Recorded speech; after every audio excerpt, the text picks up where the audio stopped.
Antes de la cruz. La entrega voluntaria del Hijo de Dios. Nota del autor. Antes de que el lector avance en las páginas de este libro, es necesario comprender una verdad fundamental acerca de la cruz de Cristo. La muerte de Jesús no fue solamente el resultado de la maldad humana. No fue simplemente consecuencia de decisiones políticas o religiosas de aquella época. No fue únicamente el odio de líderes religiosos ni el cálculo frío de las autoridades romanas. La cruz fue, sobre todo, un acto voluntario del propio Hijo de Dios. Si no entendemos esto, corremos el riesgo de interpretar la cruz solamente como una tragedia histórica. Pero no fue una tragedia. Fue redención. Jesús dejó esto absolutamente claro durante su ministerio. En Juan 10, 17 y 18 está escrito: Por eso el Padre me ama, porque yo doy mi vida para volverla a tomar. Nadie me la quita. Al contrario, yo voluntariamente la doy. Tengo autoridad para entregarla y también para volverla a tomar. Observe bien estas palabras. Jesús no dijo que su vida sería quitada. Él dijo que Él mismo la entregaría. Esa es una diferencia gigantesca. Cristo no fue vencido. Cristo se ofreció. La cruz no ocurrió porque los hombres fueran más fuertes que Jesús. La cruz ocurrió porque Jesús decidió entregarse. Ese detalle cambia completamente la forma de entender el Calvario. En otro momento decisivo, cuando los soldados vinieron a prenderlo en el jardín de Getsemaní, uno de sus discípulos intentó defenderlo con violencia. Pedro sacó una espada e hirió a uno de los hombres que habían venido a prender al Maestro. Fue entonces cuando Jesús dijo algo extraordinario. En Mateo 26, 53, está escrito: ¿Acaso piensas que no puedo rogar a mi Padre, y Él me enviaría en este mismo momento más de 12 legiones de ángeles? Para muchas personas que leen este texto hoy, la expresión 12 legiones puede parecer solamente una frase simbólica. Pero en el mundo antiguo, una legión era una unidad militar muy conocida. En el ejército romano, una legión estaba compuesta por aproximadamente 6.000 soldados. Cuando Jesús menciona 12 legiones, está hablando de algo cercano a 72.000 ángeles. Imagine por un momento esta escena. Un solo ángel, según la Biblia, fue capaz de destruir un ejército entero en una sola noche, como está registrado en 2 Reyes 19, 35. Ahora imagine no un ángel, sino 72.000. Cuando Jesús habló de esas 12 legiones, estaba diciendo claramente: si yo quisiera, en este mismo momento, el cielo entero podría intervenir. Si Él lo pidiera, el poder celestial aplastaría a aquel pequeño grupo de soldados como si fueran polvo. Pero Jesús no pidió. No pidió porque su misión no era escapar de la cruz. Su misión era cumplir la cruz. Ese detalle revela algo extraordinario. La prisión de Cristo no ocurrió por falta de poder. Ocurrió por decisión. Delante de Pilato, el gobernador romano que tenía autoridad para condenarlo a muerte, Jesús declaró algo que muestra nuevamente esta realidad. En Juan 19, 11 está escrito: Ninguna autoridad tendrías contra mí si no te fuese dada de arriba. Pilato imaginaba que tenía el poder de decidir el destino de Jesús. Pero Cristo revela algo mayor. Lo que estaba ocurriendo allí no era solamente una decisión política. Era algo permitido dentro del plan soberano de Dios. El poder humano que condenaba a Jesús existía solamente porque Dios permitía que aquello sucediera.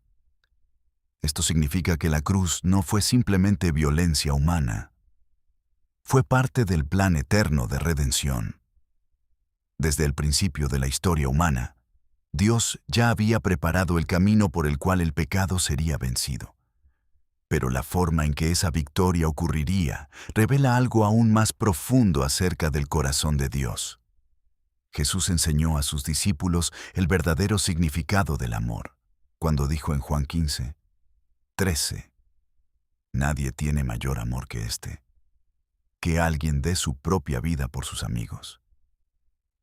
Esta frase revela el punto más alto de la expresión del amor humano. Un hombre que entrega su vida para salvar a otra persona. Un padre que se coloca en el lugar de su hijo. Una madre que enfrentaría cualquier peligro para proteger a su hijo. A lo largo de la historia, hemos escuchado relatos de personas que murieron para salvar a otros. Pero en la cruz ocurre algo aún mayor. No es solamente un hombre muriendo por otro hombre. Es el Creador entregándose por su propia creación. La Biblia afirma que Jesús no es solamente un profeta, un maestro o un líder religioso. Él es el propio Hijo eterno de Dios. En Juan 1:3 está escrito: «Todas las cosas fueron hechas por medio de Él, y sin Él, nada de lo que fue hecho se hizo». Esto significa que todo lo que existe fue creado por medio de Él. Las estrellas, los mares, la tierra, la vida, el propio ser humano. Ahora imagine la grandeza de este gesto. Aquel que creó todas las cosas entra en la historia humana y acepta morir en manos de su propia criatura. El autor de la vida acepta sufrir la muerte. Esto es algo que supera completamente la lógica humana. A lo largo de la historia antigua existían algunas tradiciones en las cuales alguien podía asumir voluntariamente la pena destinada a otra persona. Un padre podía decir: «Si mi hijo debe morir, yo moriré en su lugar». En algunas culturas también existían historias de héroes que se ofrecían para morir en lugar de otro. Estos gestos eran vistos como ejemplos extremos de amor. Pero nada se compara con lo que ocurrió en la cruz. Porque aquí no es solamente un hombre sustituyendo a otro hombre. Aquí es el propio Creador, asumiendo la muerte que pertenecía a la criatura. Cristo murió nuestra muerte, para que nosotros pudiéramos vivir su vida. La humanidad se había perdido completamente en sus pecados. La propia naturaleza humana se volvió inclinada al error. El pecado no comienza solamente en las acciones externas. Muchas veces nace en el pensamiento. Jesús enseñó que el deseo pecaminoso ya revela la corrupción del corazón humano. Esto significa que el problema de la humanidad no está solamente en el comportamiento, está en la naturaleza. El corazón humano se alejó de Dios. Por eso el ser humano no puede salvarse a sí mismo. Puede intentar mejorar. Puede intentar cambiar de comportamiento. Puede intentar ser una persona mejor. Pero ninguna de estas cosas elimina la culpa delante de la justicia de Dios. Era necesario un rescate. Era necesario alguien absolutamente justo. Era necesario alguien que pudiera asumir voluntariamente la condenación del pecador. Eso fue lo que Cristo hizo. Pero esta obra no produce automáticamente salvación para todos. La Biblia enseña que la redención es recibida por la fe. Jesús dijo a Tomás en Juan 20:29, «Bienaventurados los que no vieron y creyeron». Nosotros no estuvimos presentes en el Calvario. No vimos los clavos. No oímos el sonido del martillo. No presenciamos la resurrección. Pero creemos en aquello que Dios reveló. Creemos porque Cristo murió. Creemos porque Cristo resucitó. Y creemos porque ninguna otra religión de la historia presenta un Salvador que haya vencido la muerte. Esa fe no nos conduce solamente a una religión. Nos conduce a una nueva identidad espiritual. Jesús enseñó algo profundamente importante acerca de sus seguidores. En Juan 17:16, Él dijo: «Ellos no son del mundo, como tampoco yo soy». Y delante de Pilato afirmó en Juan 18:36, «Mi reino no es de este mundo». Esta verdad necesita ser comprendida con claridad por los cristianos. La verdadera iglesia no está definida por instituciones humanas, denominaciones o estructuras religiosas de la tierra. Cualquier persona puede hacerse miembro de una organización religiosa, pero pertenecer a la verdadera iglesia de Cristo es otra realidad. La iglesia verdadera es espiritual. Está formada por todos aquellos que fueron reconciliados con Dios por medio de Cristo. Es invisible para los sistemas humanos, pero plenamente conocida por Dios. Por eso, cuando alguien pregunta ¿a qué iglesia pertenece un cristiano?, la respuesta más profunda no está en el nombre de una institución. La respuesta verdadera está en Cristo. Pertenecemos a la iglesia del cielo, a la comunidad de aquellos que fueron redimidos por la sangre del Cordero. Esta iglesia no se define por placas, templos o estructuras humanas. Se reconoce por la fe, por la transformación de la vida y por los frutos que revelan la obra de Dios en el corazón.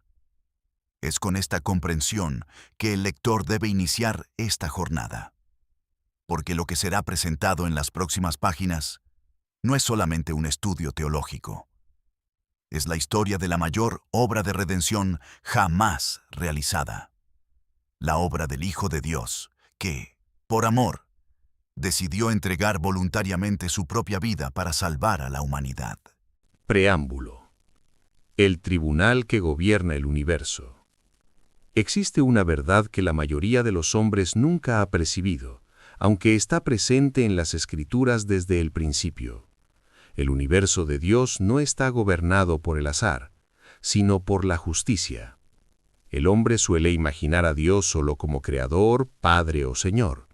Y Él es todo eso, pero la Biblia también lo revela como juez. Su trono no está cimentado en el sentimentalismo. Su gobierno no se basa en impulsos. Su reino no es conducido por la arbitrariedad. La Escritura declara que el fundamento de su trono es justicia y juicio, como está escrito en Salmos 89:14. Esto significa que la realidad espiritual posee un orden moral. Existe la verdad, existe la culpa, existe la acusación, existe la consecuencia, existe la absolución, existe la reconciliación, existe la condenación y existe la redención. El universo espiritual no es un vacío abstracto donde cada uno interpreta a Dios como desea. Hay un orden establecido, hay un tribunal, hay un gobierno, hay una ley espiritual. Muchos hombres viven como si el pecado fuera solo una debilidad emocional, un error cultural, un rasgo de personalidad o un accidente moral. Pero la Biblia lo presenta de manera mucho más seria.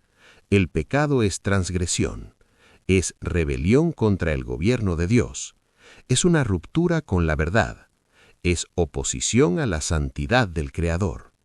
Por eso el problema humano nunca fue solo psicológico, siempre fue también jurídico. Cuando el hombre pecó, no solo sintió vergüenza, él cayó.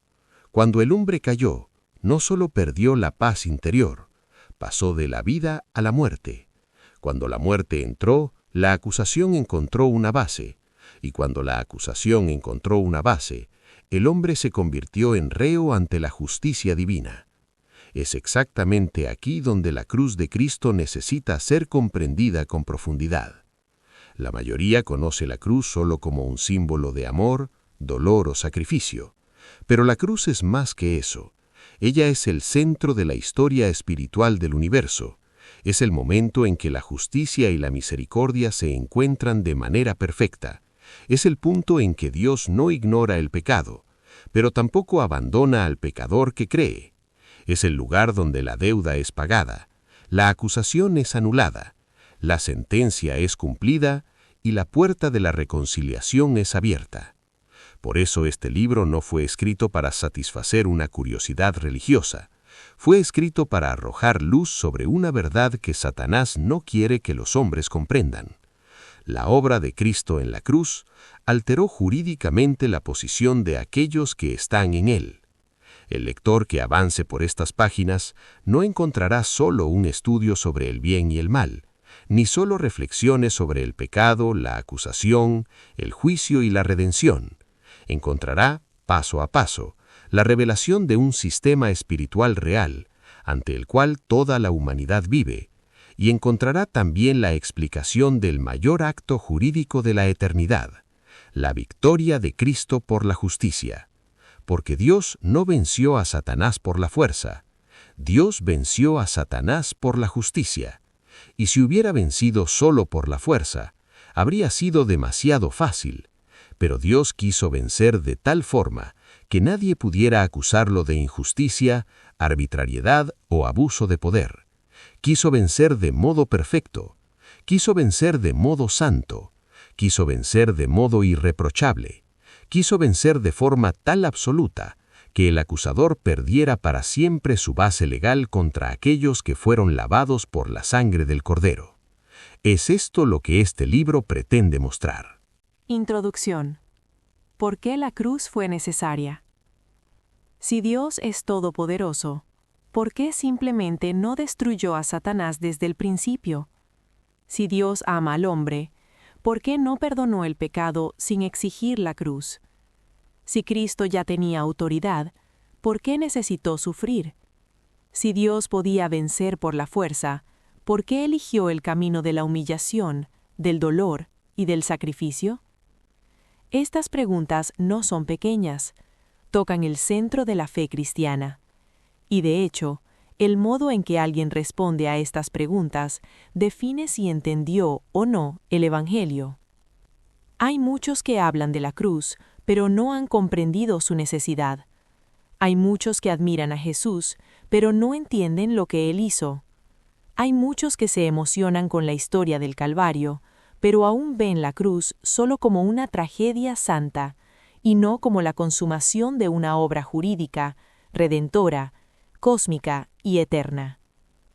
Este libro nace de la convicción de que el pueblo de Dios necesita volver a mirar hacia la cruz con temor, inteligencia espiritual y profundidad bíblica, porque la cruz no fue una improvisación, no fue el plan B de Dios, no fue un accidente permitido, no fue solo la maldad de los hombres venciendo temporalmente al Hijo de Dios.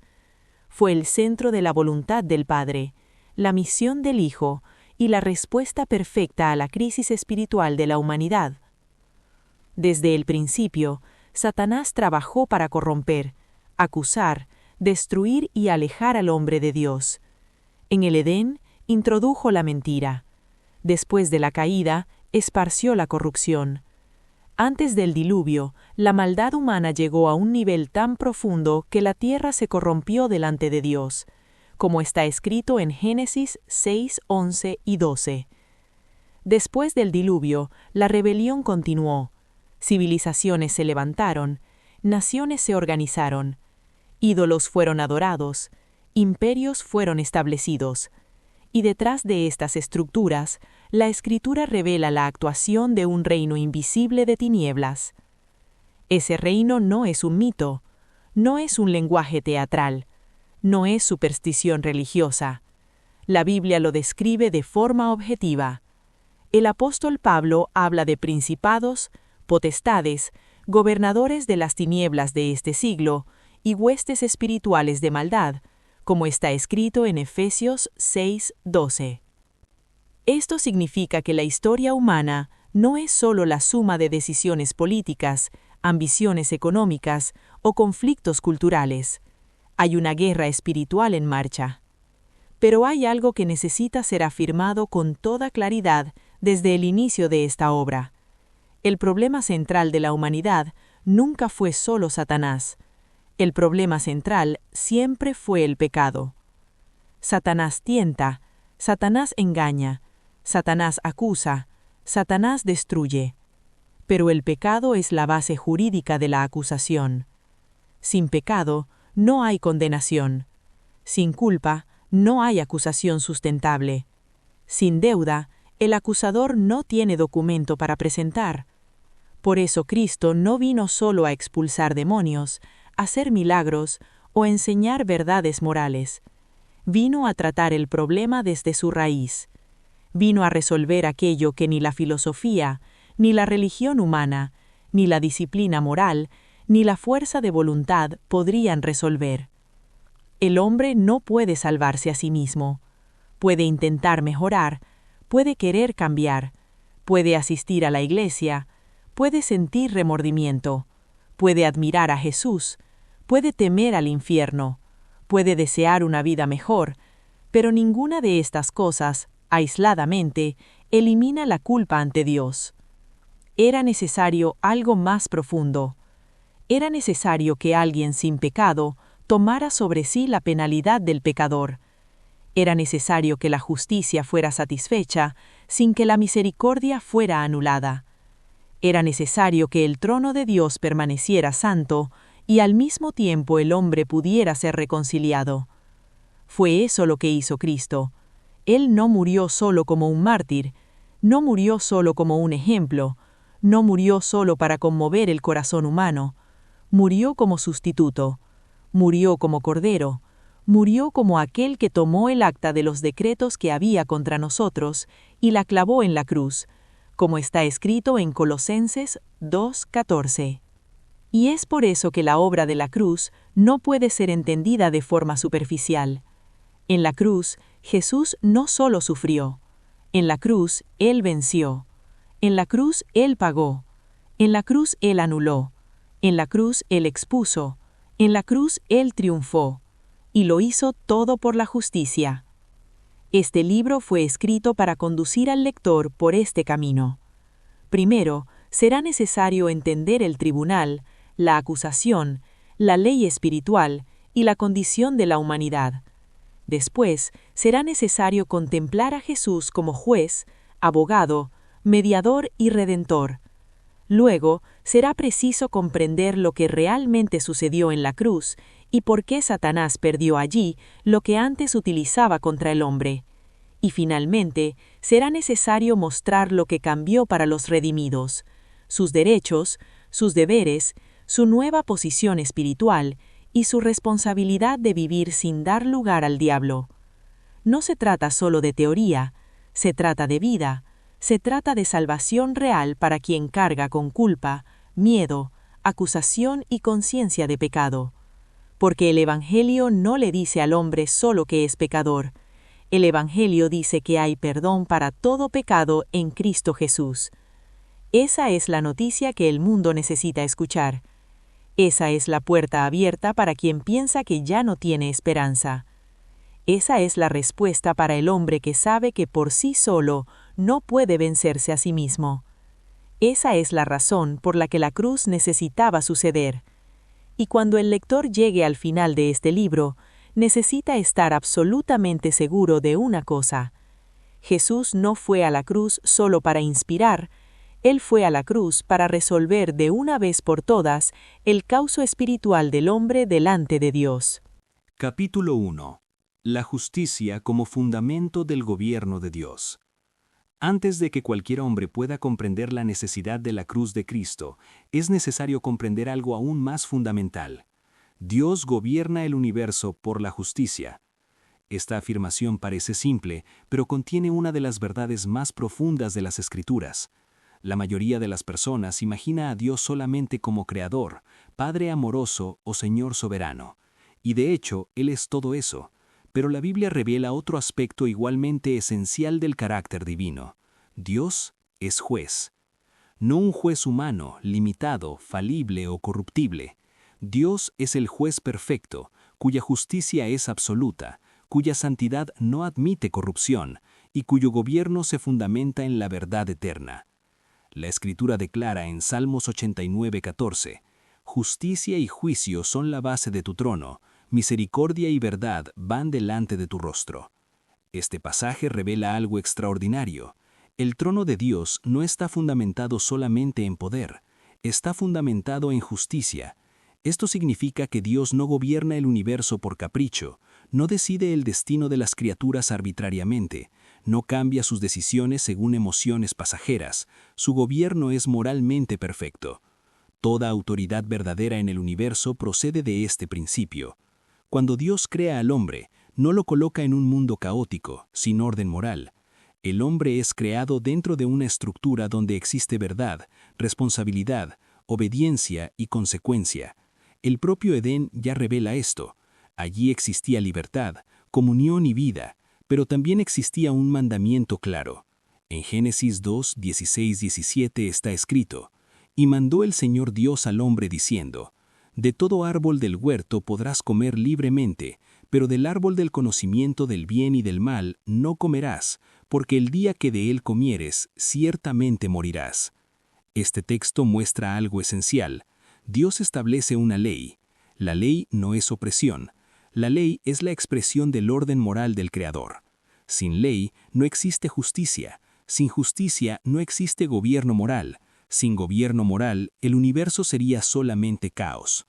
Por eso, desde el principio, la relación entre Dios y el hombre incluye responsabilidad. El hombre no fue creado como un robot. Recibió libertad, pero la verdadera libertad siempre implica elección, y toda elección trae consecuencias. Cuando el hombre elige obedecer, permanece en la vida. Cuando elige desobedecer, entra en la transgresión. Es exactamente en este punto donde necesitamos comprender algo que muchos ignoran. El pecado no es solamente una debilidad moral, el pecado es una transgresión jurídica. El apóstol Juan define esto de manera directa en 1 de Juan 3:4. Todo aquel que practica el pecado también infringe la ley, porque el pecado es infracción de la ley. Esto significa que el pecado no es solamente error psicológico o imperfección humana, es una violación del orden moral establecido por Dios. Cuando el hombre peca, no solamente está fallando consigo mismo, está rompiendo con la justicia divina. Por esa razón, el pecado no produce solamente culpa emocional, produce culpa real delante de Dios. Este es un punto que el mundo moderno frecuentemente intenta evitar. Muchos prefieren pensar en el pecado como algo relativo, cultural o subjetivo. Otros creen que basta con intentar ser una mejor persona para resolver el problema. Pero la Biblia presenta una realidad mucho más seria. El pecado produce separación. Como declara el profeta Isaías en Isaías 59:2, «Vuestras iniquidades hacen separación entre vosotros y vuestro Dios». Esta separación no es solamente sentimental, es espiritual, es moral, es jurídica. Cuando el hombre se separa de la justicia de Dios, entra en un estado de condenación espiritual. Esto no significa que Dios deje de amar al hombre, significa que el hombre pasó a existir en un estado de culpa delante del tribunal divino. Este es un punto absolutamente central para comprender el Evangelio, porque si Dios fuera solamente amor, sin justicia, podría simplemente ignorar el pecado. Pero si Dios ignorara el pecado, dejaría de ser justo, y si dejara de ser justo, el propio fundamento de su trono sería destruido. Por eso el problema del pecado no puede resolverse con una simple indulgencia divina. La justicia exige respuesta. El propio apóstol Pablo explica esta realidad en Romanos 6:23. La paga del pecado es muerte. Esta declaración es una de las más claras de toda la Escritura. El pecado genera consecuencia. El pecado produce muerte, no solamente muerte física, sino muerte espiritual, la separación de la vida de Dios. Cuando el primer hombre pecó, toda la humanidad fue afectada por esta realidad. La Biblia enseña que el pecado entró en el mundo a través de Adán, y con él la muerte se extendió sobre todos los hombres. Como dice Romanos 5:12, por un hombre entró el pecado en el mundo, y por el pecado la muerte se extendió sobre todos. Esta es la gran crisis espiritual de la humanidad.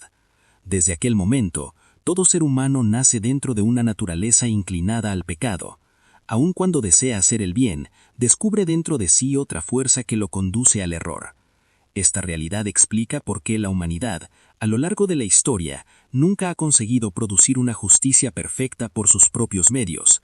Civilizaciones surgen y caen, leyes son creadas y violadas, religiones aparecen y desaparecen, filosofías intentan explicar el bien y el mal, pero el problema central permanece. El hombre no consigue liberarse completamente del pecado. Es exactamente en este punto donde el tribunal celestial se vuelve inevitable. Si existe justicia divina, entonces existe evaluación moral. Si existe evaluación moral, entonces existe juicio. Si existe juicio, entonces existe condenación para aquello que es culpable. Pero aquí comienza a surgir la esperanza que conduce al centro de este libro, porque el mismo Dios que estableció la justicia también proveyó el camino de la redención. Dios no creó al hombre para condenarlo, Dios creó al hombre para la vida. Cuando el hombre cayó, Dios no abandonó su creación. Desde el principio inició un plan para restaurar aquello que había sido perdido. Este plan recorre toda la historia bíblica, aparece en las promesas hechas a los patriarcas, se revela en las leyes dadas a Israel, se manifiesta en las profecías anunciadas por los profetas, y finalmente alcanza su cumplimiento en la persona de Jesucristo. Pero para que la redención fuera verdadera, necesitaba respetar el fundamento del trono de Dios. Dios no podía simplemente ignorar el pecado. La justicia necesitaba ser satisfecha. Era necesario que la deuda fuera pagada. Era necesario que la acusación fuera anulada. Era necesario que la culpa fuera removida sin que la justicia divina fuera comprometida. Es exactamente aquí donde la cruz se vuelve necesaria, porque solamente alguien absolutamente justo podría asumir la penalidad del pecador. Solamente alguien sin pecado podría ofrecer una redención perfecta. Solamente alguien enviado por el propio Dios podría reconciliar a la humanidad con el Creador. Ese alguien fue Jesucristo. Pero antes de llegar a la cruz, necesitamos comprender otro elemento esencial de esta historia: la existencia del acusador. Porque si existe tribunal, también existe quien acusa. Y para entender plenamente la grandeza de la obra de Cristo, necesitamos mirar a aquel que durante siglos utilizó el pecado humano como base para sus acusaciones. Ese será el tema del próximo capítulo. Capítulo 2. La ley espiritual y la realidad de la acusación. Para comprender la profundidad de la obra de Cristo en la cruz, es necesario avanzar un paso más allá de la simple idea del pecado. Necesitamos comprender también la realidad espiritual de la acusación. Muchos imaginan el pecado solamente como un error personal entre el hombre y Dios. Otros lo piensan solamente como debilidad humana o falla moral. Sin embargo, la Biblia presenta una realidad mucho más compleja y profunda.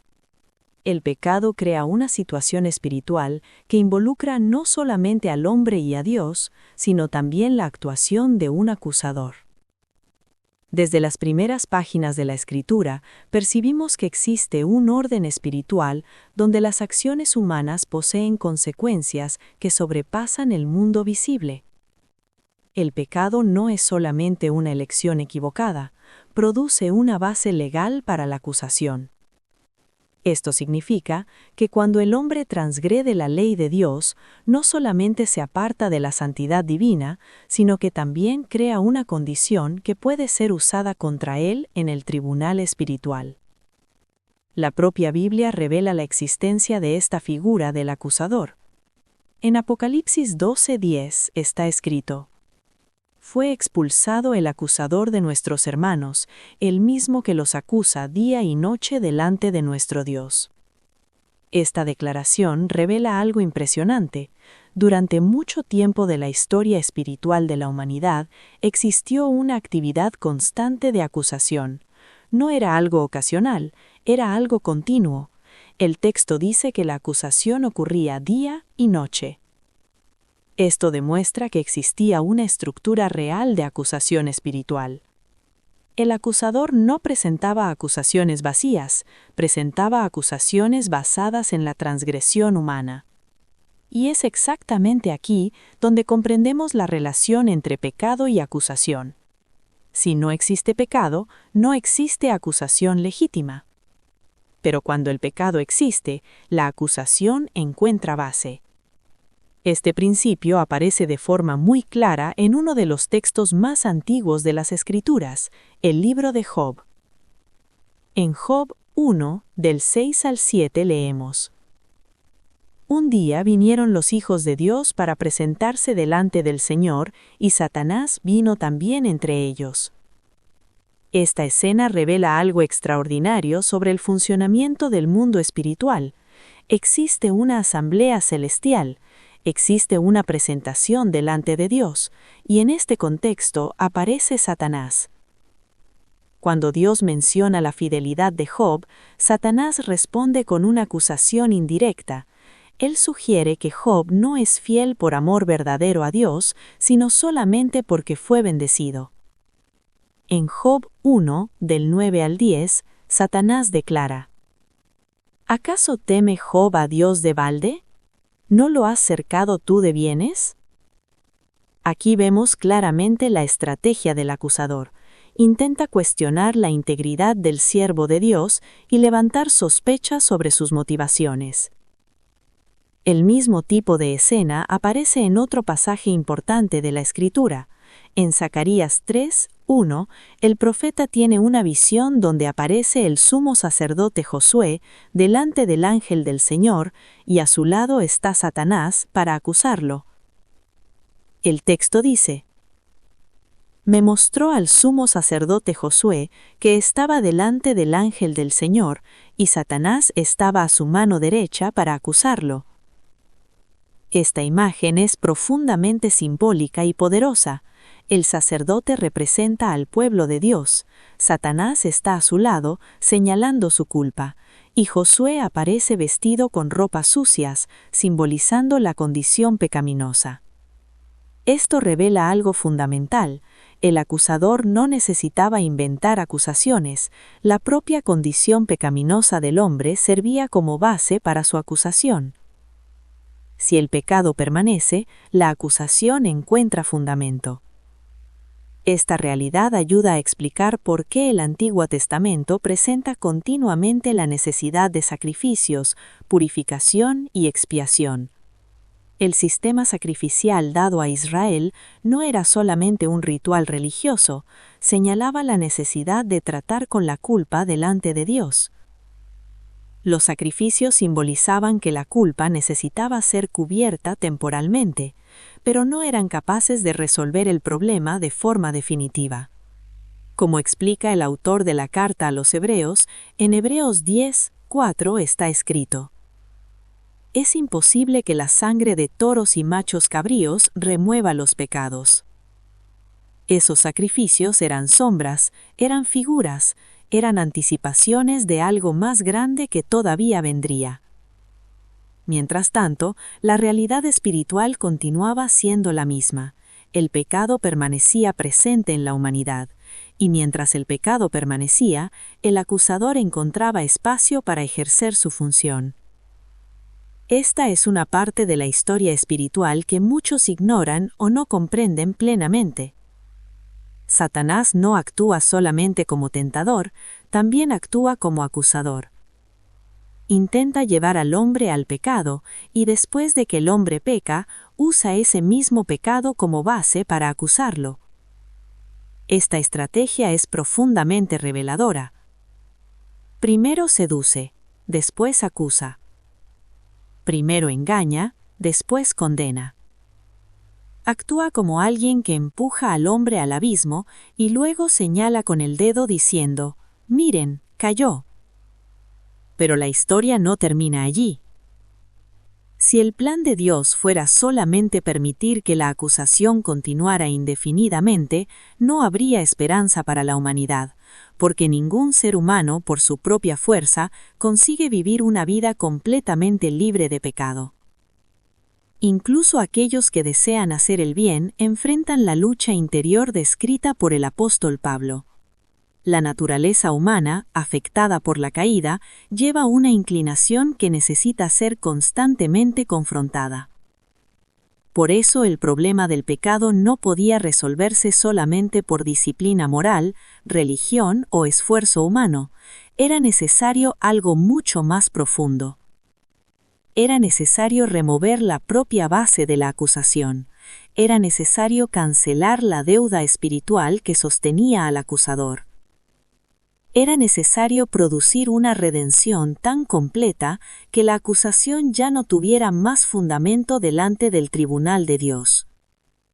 Ese momento llegó en la cruz, pero antes de llegar a ese punto, todavía necesitamos comprender mejor quién es el acusador, cómo actúa y cuál es la estructura espiritual del reino de las tinieblas que opera contra la humanidad.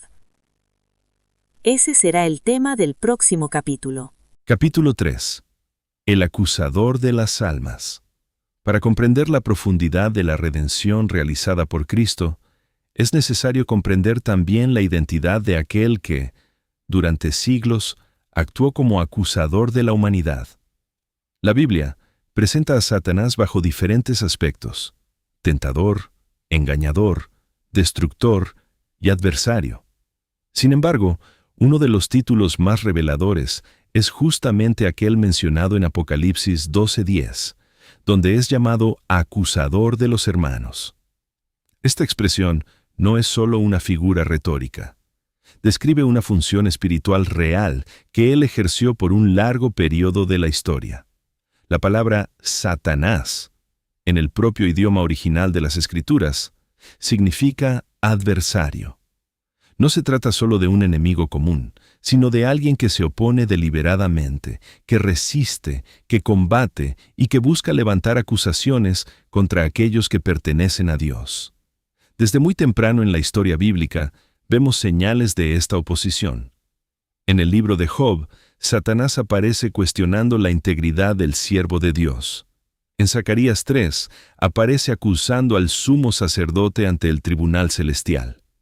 En ambos casos, la estrategia es similar: levantar acusaciones basadas en la condición humana. Pero para comprender plenamente esta actuación, necesitamos retroceder aún más al origen de este conflicto espiritual. La Biblia revela que Satanás no fue creado como enemigo de Dios.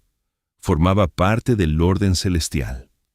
En algún momento de la eternidad pasada, sin embargo, ocurrió una rebelión espiritual.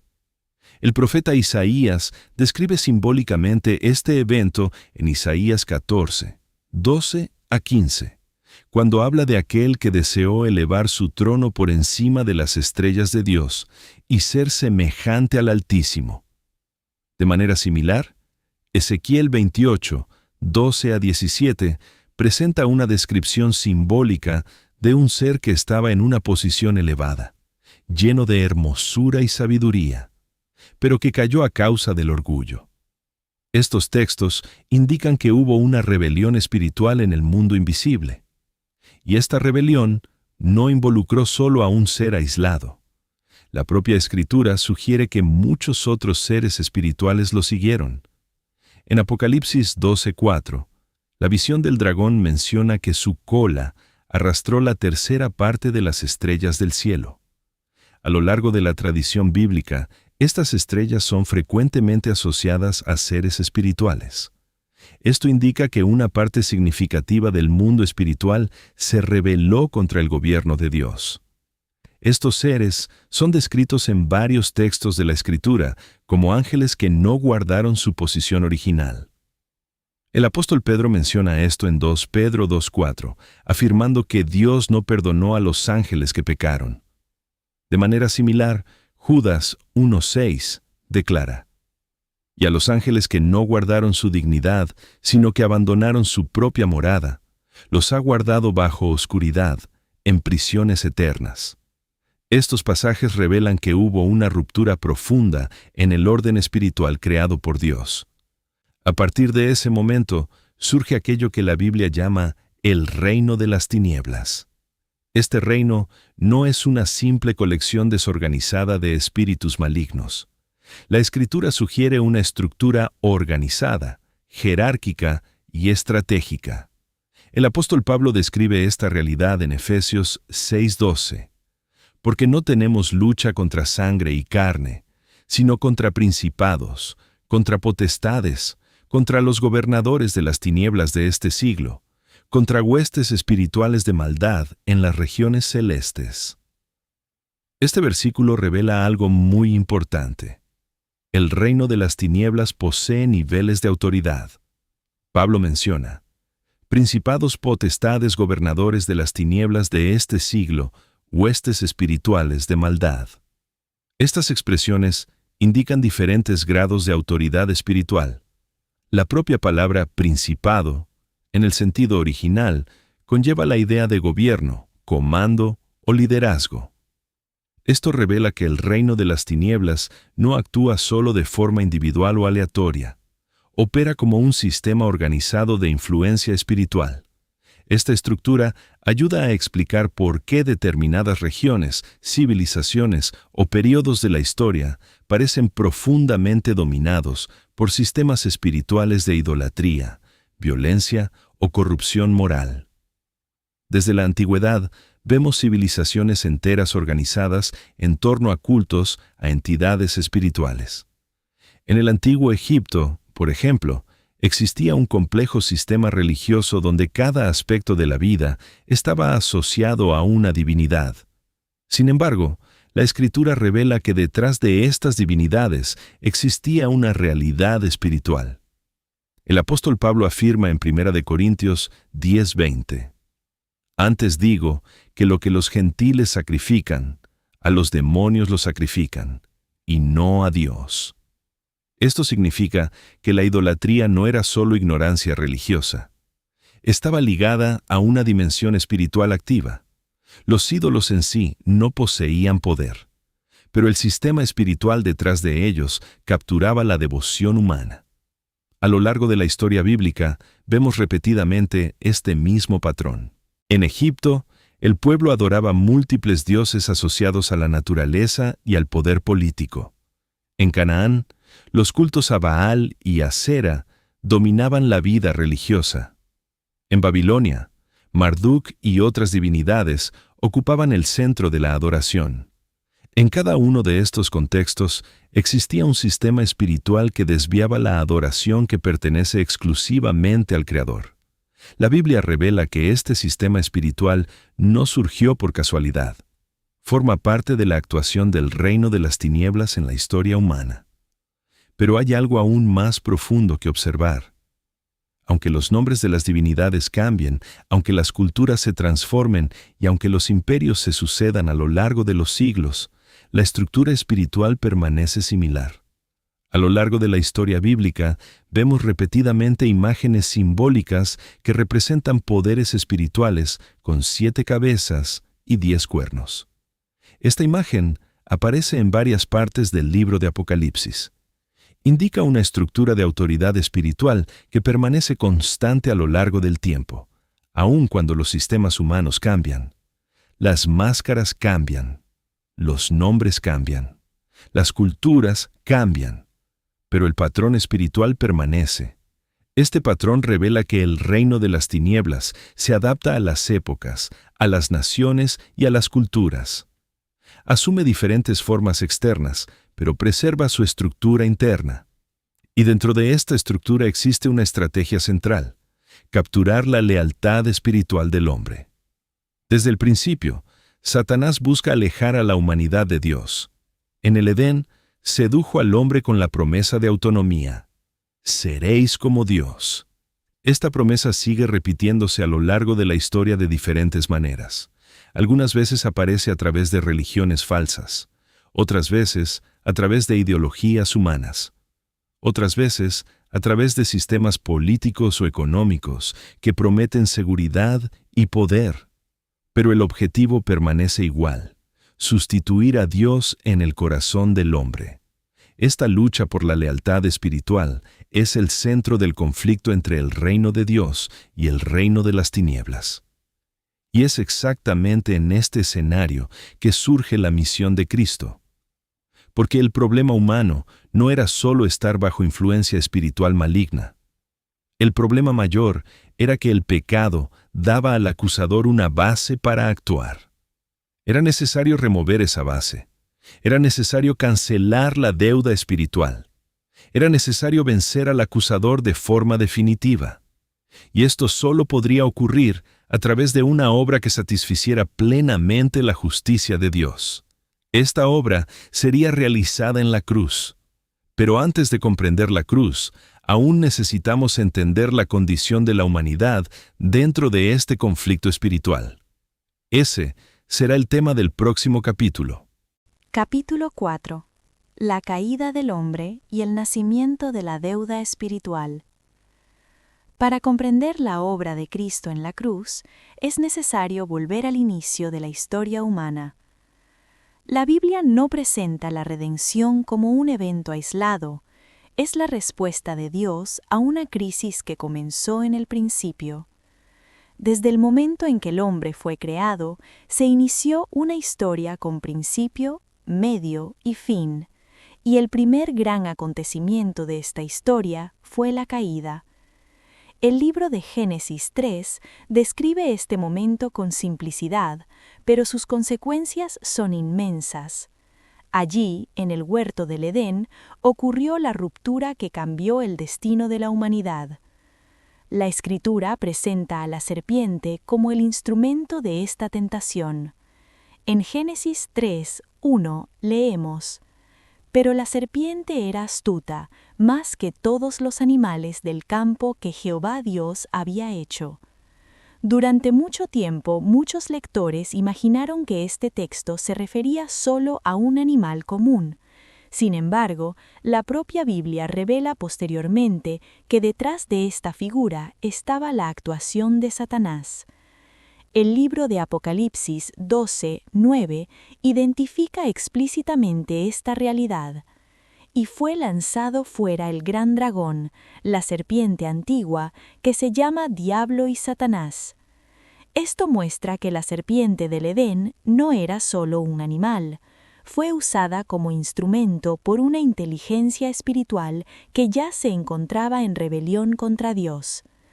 Algunos estudiosos de las lenguas antiguas observan que el término asociado a la serpiente puede conllevar también la idea de algo reluciente o brillante, sugiriendo una apariencia que llama la atención. Esta posibilidad ayuda a comprender por qué Eva no reaccionó inmediatamente con miedo o extrañeza. La presencia ante ella no parecía amenazante, al contrario, parecía fascinante. La tentación no comenzó con violencia, comenzó con seducción.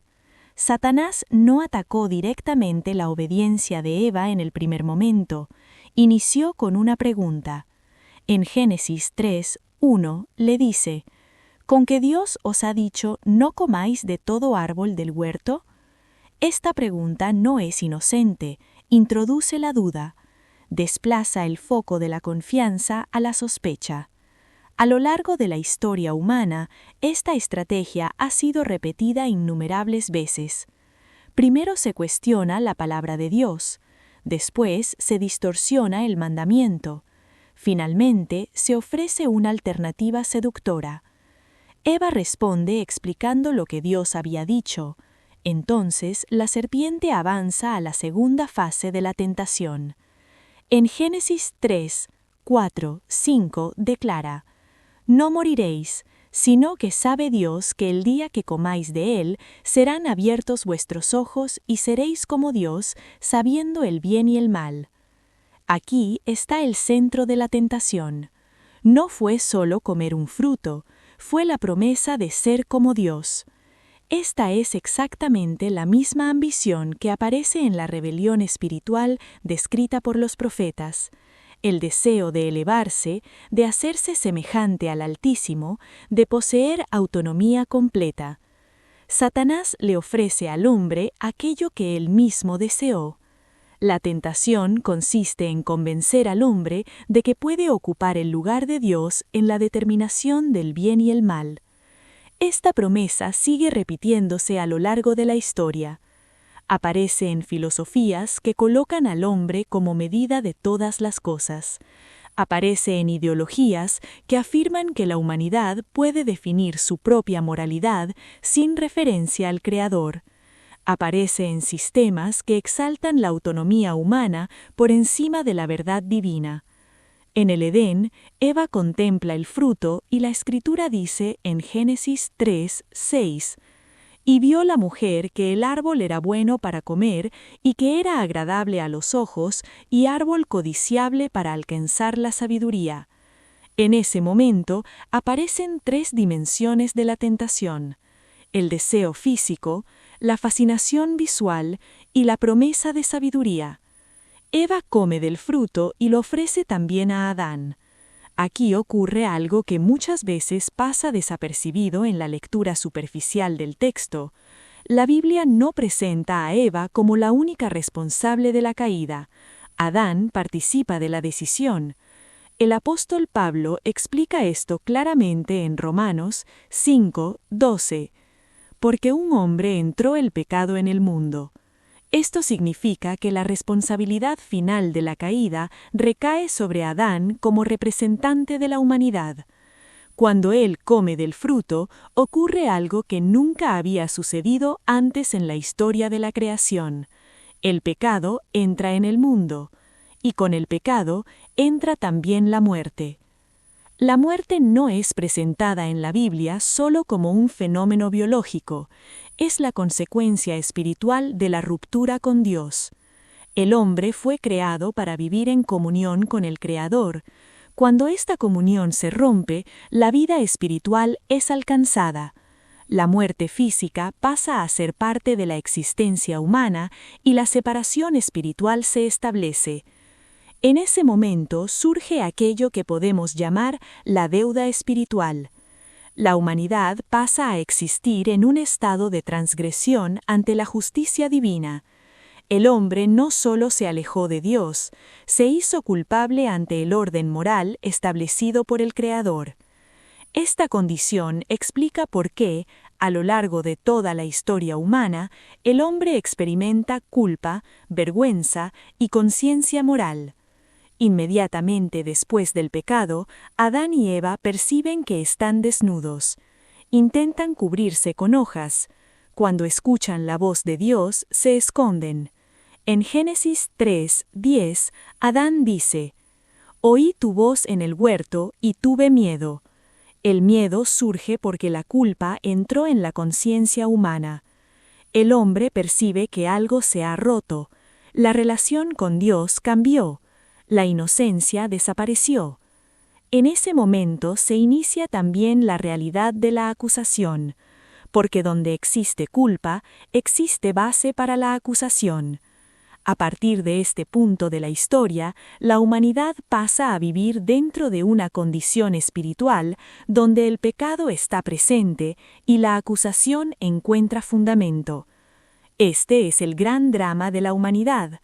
El hombre no puede volver solo a la condición original, no puede borrar su propia culpa, no puede restaurar por sí mismo la comunión perfecta con Dios. Por eso, desde el inicio, Dios comienza a revelar un plan de redención. Inmediatamente después de la caída, aparece la primera promesa. En Génesis 3:15, Dios declara que de la descendencia de la mujer surgiría aquel que heriría la cabeza de la serpiente. Esta promesa es conocida por muchos estudiosos como el primer anuncio del Evangelio. Apunta a alguien que vendría en el futuro para vencer el poder de la serpiente. Pero esta victoria no sería simple, involucraría sufrimiento, conflicto y sacrificio. La historia de redención comienza allí.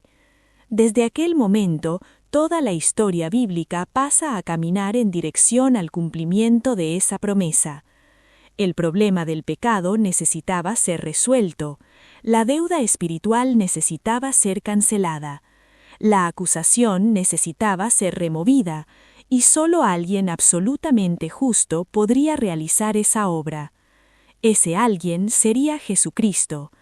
Pero antes de llegar a la cruz, necesitamos comprender cómo la corrupción humana se expandió por la tierra y cómo el reino de las tinieblas pasó a influenciar civilizaciones enteras a lo largo de la historia. Ese será el tema del próximo capítulo. Capítulo 5. La corrupción de la humanidad y el juicio del diluvio. Después de la caída en el jardín del Edén, la humanidad entró en una nueva condición espiritual. El pecado ya no era solamente una posibilidad, se había convertido en parte de la realidad humana. La inclinación de la naturaleza humana pasó a estar marcada por una lucha constante entre el deseo de hacer el bien y la tendencia a apartarse de la voluntad de Dios. En los primeros capítulos de Génesis vemos cómo esta corrupción se manifiesta rápidamente. El primer hijo de Adán y Eva, Caín, mata a su propio hermano Abel.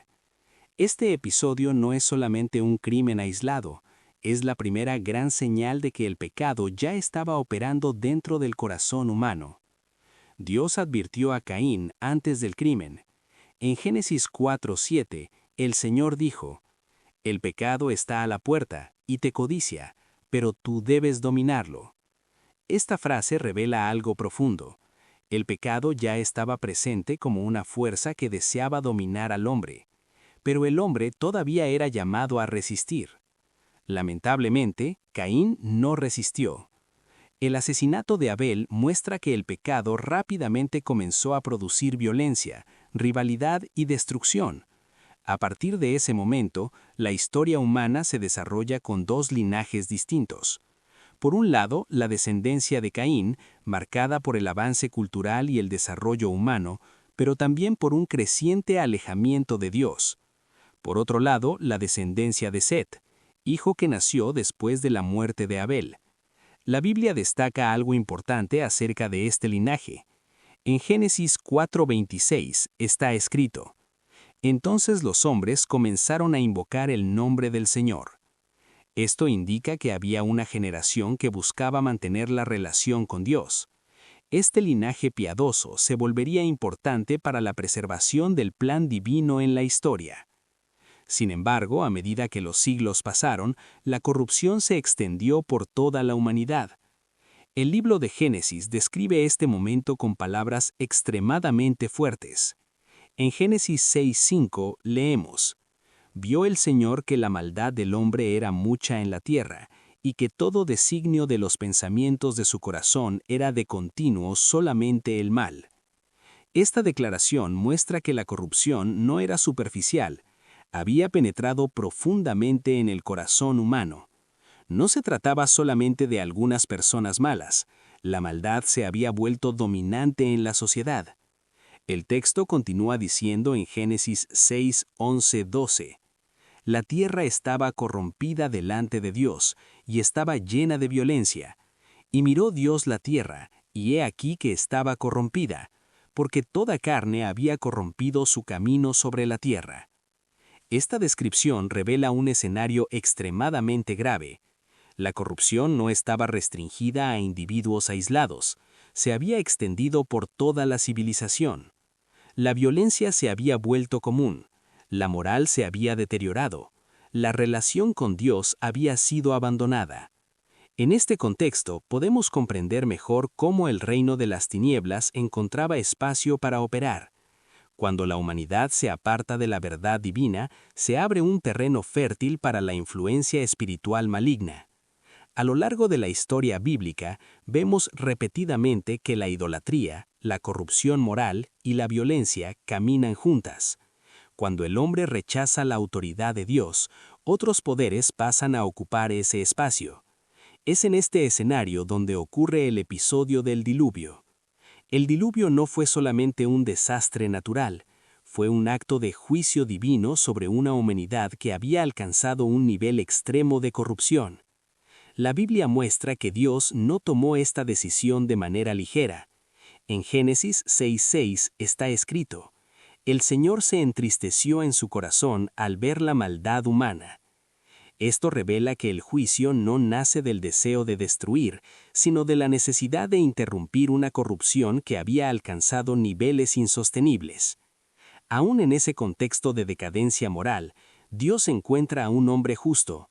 En Génesis 6:8-9 leemos: «Noé halló gracia ante los ojos del Señor». Noé era varón justo y perfecto entre sus contemporáneos. Noé caminaba con Dios. Noé representa la continuidad del linaje piadoso que venía desde Set. En medio de una humanidad corrompida, él preservaba la fidelidad a Dios. Por causa de esto, Dios le da una misión extraordinaria: construir un arca para preservar la vida durante el juicio que vendría sobre la tierra. El arca no era solamente una embarcación, se convertiría en símbolo de salvación en medio del juicio. Durante muchos años, Noé construyó el arca, mientras advertía a su generación acerca de lo que estaba por venir. El apóstol Pedro menciona esta realidad al hablar de Noé como predicador de justicia en 2 de Pedro 2:5. Sin embargo, la mayoría de las personas no tomó en serio esta advertencia. Cuando finalmente llegó el momento determinado por Dios, las aguas del diluvio cubrieron la tierra. La civilización de aquella época fue destruida. Solamente Noé, su familia y los animales preservados en el arca sobrevivieron. Este acontecimiento marca uno de los grandes momentos de juicio en la historia bíblica. Muestra que Dios no ignora indefinidamente la corrupción humana. Cuando la maldad alcanza determinado límite, la justicia divina se manifiesta. Al mismo tiempo, el diluvio también revela algo importante acerca del carácter de Dios. Él siempre preserva un remanente. Aún en medio del juicio, Dios preserva la vida. Aun cuando la humanidad se corrompe, Él mantiene vivo el plan de redención. La familia de Noé se convierte en el punto de reinicio de la historia humana después del diluvio. Sin embargo, el problema fundamental todavía no había sido resuelto. El pecado continuaba presente en la naturaleza humana. Incluso después del juicio, la inclinación del corazón humano permanecía frágil. La historia posterior mostraría que la humanidad volvería a apartarse de Dios repetidamente. Esto revela algo muy importante. El problema de la humanidad no podía ser resuelto solamente por juicios externos. Era necesario algo mucho más profundo. Era necesario tratar la raíz del problema, el pecado que habita en el corazón humano. Este problema continuaría manifestándose a lo largo de la historia de las naciones, de las civilizaciones y de los imperios. Y en muchos de estos contextos, el reino de las tinieblas continuaría actuando detrás de sistemas religiosos, políticos y culturales. Ese será el tema del próximo capítulo. Capítulo 6. El reino de las tinieblas en las civilizaciones de la tierra. Después del diluvio, la humanidad recibió una nueva oportunidad. La familia de Noé se convirtió en el punto de reinicio de la historia humana. La tierra volvió a ser poblada.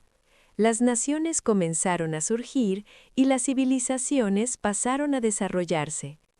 Sin embargo, aunque el mundo había sido purificado por el juicio del diluvio, el problema central de la humanidad todavía permanecía. La naturaleza pecaminosa continuaba presente en el corazón humano. Esto significa que la corrupción no tardaría en reaparecer. A medida que los pueblos se multiplicaban, surgían nuevas sociedades.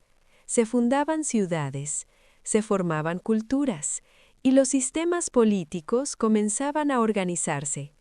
Pero junto con este desarrollo humano, también se manifestaba otra realidad: el regreso de la idolatría. La idolatría no es solamente un fenómeno religioso, revela una dinámica espiritual profunda. Siempre que el hombre se aparta del Dios verdadero, tiende a crear sustitutos para ocupar el lugar de la divinidad. Estos sustitutos asumen diversas formas. Algunas veces aparecen como imágenes esculpidas en piedra o madera. Otras veces surgen como divinidades asociadas a los elementos de la naturaleza. En ciertos contextos, aparecen ligados al poder político, cuando gobernantes son tratados como dioses o representantes directos de la divinidad.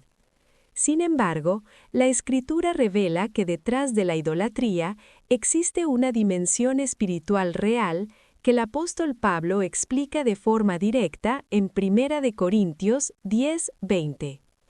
Antes digo que las cosas que los gentiles sacrifican, a los demonios las sacrifican, y no a Dios. Esta afirmación muestra que los ídolos en sí mismos no poseen vida. Son objetos materiales producidos por manos humanas. Sin embargo, el sistema espiritual que se establece detrás de esos cultos involucra entidades espirituales que se aprovechan de la devoción humana. Esto significa que la idolatría se convierte en un canal de influencia espiritual. A lo largo de la historia antigua, vemos civilizaciones enteras organizadas en torno a sistemas religiosos complejos.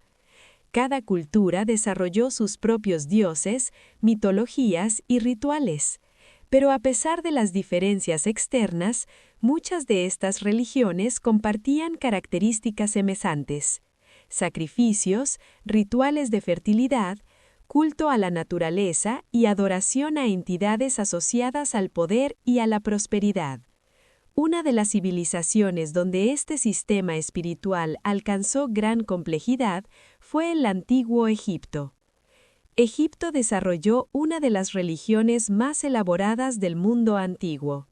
Sus dioses estaban asociados a prácticamente todos los aspectos de la vida: el sol, el río, la fertilidad, la muerte, el gobierno y el mundo espiritual.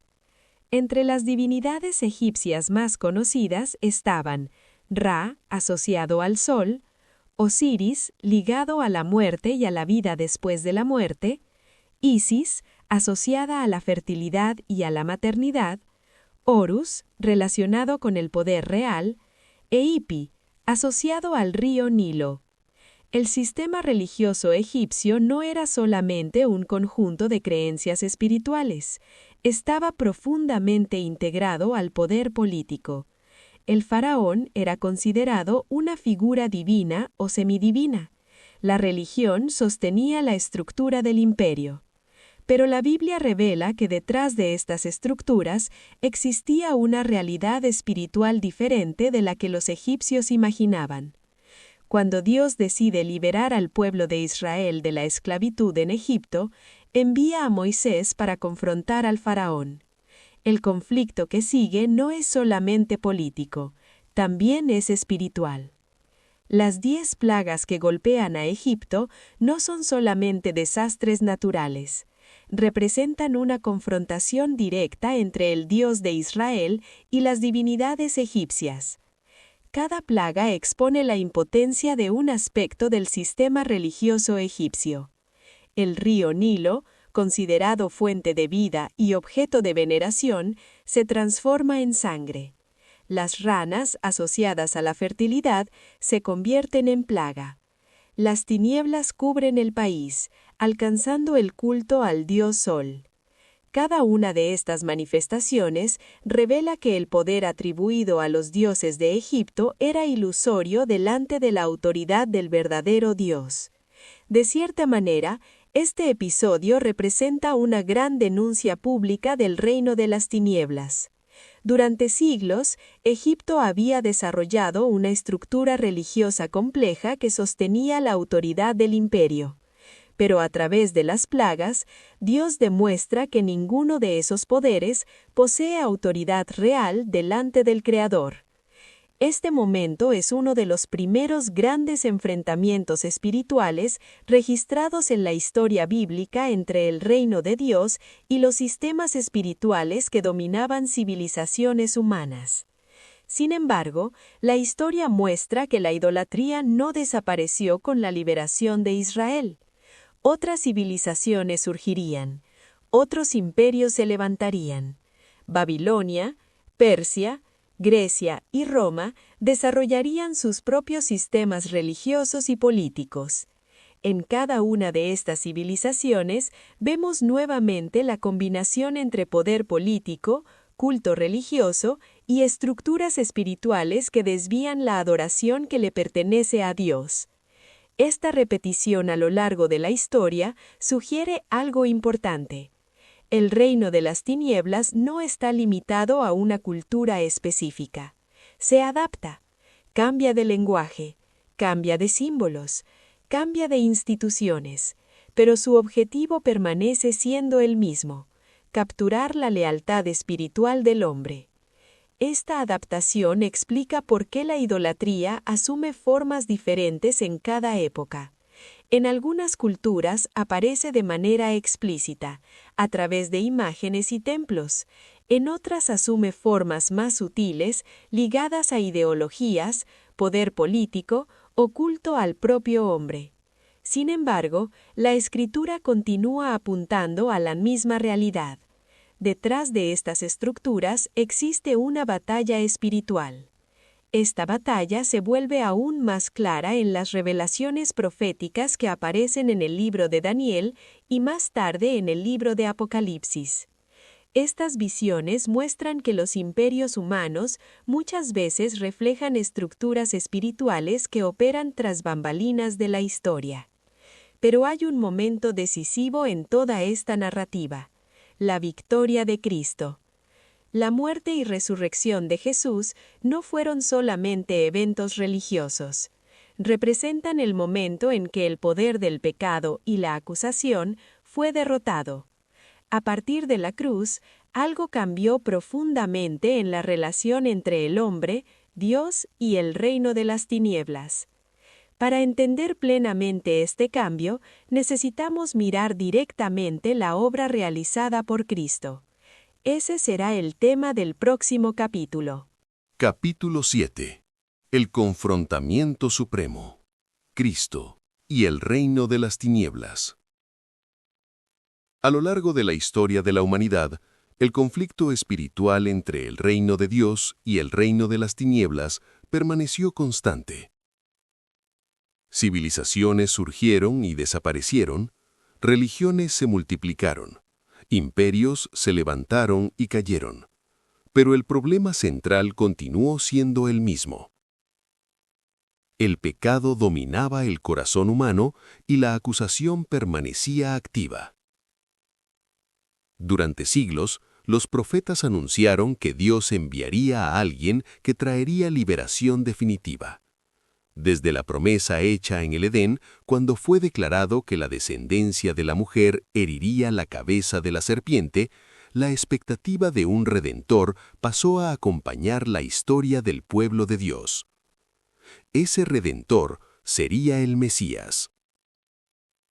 Cuando Jesús nace, algo extraordinario sucede en la historia espiritual de la humanidad. Por primera vez desde la caída del hombre, un ser humano aparece en el mundo sin la herencia del pecado. Cristo no nace de voluntad de hombre, sino por la acción del Espíritu Santo. El ángel declara a María en Lucas 1:35. El Espíritu Santo vendrá sobre ti y el poder del Altísimo te cubrirá con su sombra. Por eso también el santo ser que nacerá será llamado Hijo de Dios. Esta afirmación revela que Jesús no estaba sujeto a la misma condición espiritual de la humanidad caída. Él entra en la historia humana como el segundo Adán, aquel que vendría a restaurar lo que el primero perdió. El apóstol Pablo explica esto en 1 Corintios 15:45. El primer hombre, Adán, fue hecho alma viviente. El último Adán, espíritu vivificante. La misión de Cristo no era solamente enseñar o inspirar. Él vino para enfrentar directamente el problema que había aprisionado a la humanidad, el pecado y el poder espiritual que operaba a través de él. Ya al comienzo de su ministerio, este enfrentamiento se vuelve visible. Después de ser bautizado en el Jordán, Jesús es conducido por el Espíritu al desierto. Allí ocurre uno de los episodios más significativos del Evangelio.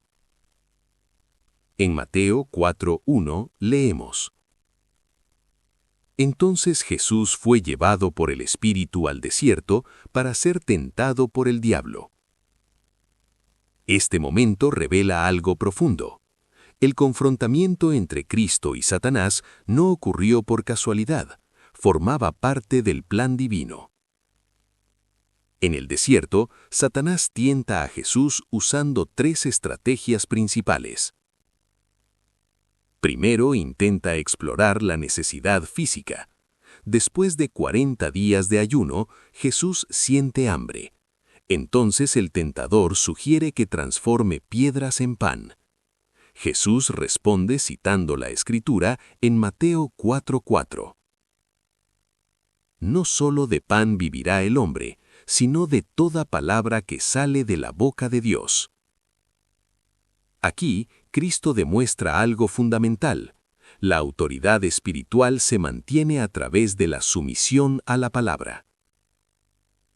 La segunda tentación involucra manipulación espiritual. Satanás sugiere que Jesús se lance desde el pináculo del templo para probar la protección divina. Nuevamente Cristo responde con la Escritura, declarando: «No tentarás al Señor tu Dios». Mateo 4:7. La tercera tentación revela claramente el objetivo central de Satanás. En Mateo 4:8 al 9, le muestra a Jesús todos los reinos del mundo y le dice: «Todo esto te daré si postrado me adoras». Esta oferta revela algo extremadamente importante. El objetivo final del reino de las tinieblas siempre fue la adoración.